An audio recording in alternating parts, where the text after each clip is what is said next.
Okay, so just to remind you, what we're doing is we're imagining a series of experiments where we prepare somehow a wave function in a particular state, and that state can be either a superposition state or it can be an eigenstate. Okay, so it can be superposition of eigenstates, or it can be an actual eigenstate.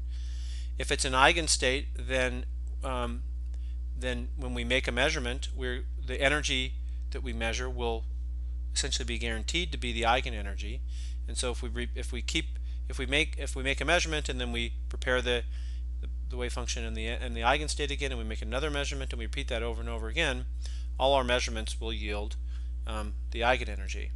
If we have a superposition state, so if we have a linear superposition of eigenstates, then the energy of that state is not well defined, because it's some linear superposition of these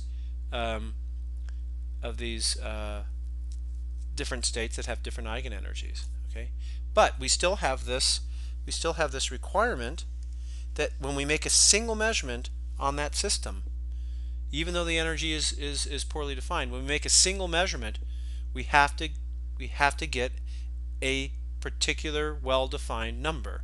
Okay, our measurement has to yield a single measurement can't yield a range of energies. A single measurement has to yield a single number. Okay, and so what this means is that the best that we can do, if we have a linear superposition of eigenstates, so if we have a superposition state, then the best that we can do is to predict the probability that any particular measurement will yield a particular eigenenergy. Okay, and we'll call that probability P sub n.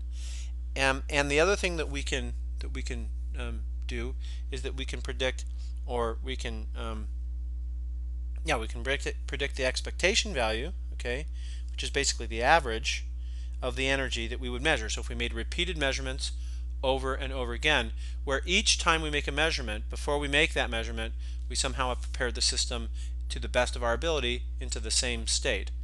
Okay, the same superposition state in this case.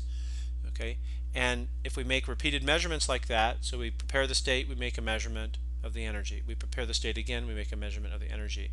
This is important because every time you make a measurement, you actually alter the state. And so in order to do this experiment properly, you have to repeat it many times, where you prepare the state in some identical way and then measure the energy. So the expectation value of the energy is just what you would expect to find on average if you did this over and over again. Okay, and it's related, so we basically denote it either by this bracket notation or a bar notation. So that's the expectation value, and it's basically sort of an average, and so it's kind of defined in the same way that we define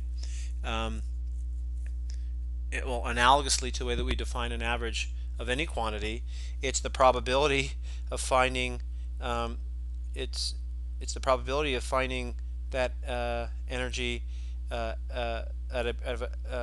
a particular, the probability of finding the particle or the wave function in a particular state, n, times its energy. Okay, and if you sum over all possible states, then this will give you the average energy. Okay, and what we're going to show is that the probability here of the particle being in a particular state, that is the probability of the particle having a particular energy, a particular eigenenergy, E sub n, is given by these coefficients, these amplitude coefficients, the magnitude squared. Okay, so let's see how that works. Okay, so in quantum mechanics, we define the expectation value of a measurable quantity. Okay, so not all quantities are measurable. So for example, the wave function itself is not measurable. Okay, but there are lots of measurable quantities, and we define the expectation value of a measurable quantity like this, and we give it this bracket notation again, and let's just call that quantity Q, and we can write it like this. This is sort of the Dirac notation. Okay, and in the sort of notation that we've been using so far, it looks like this. It's the integral over all space of this this quantity.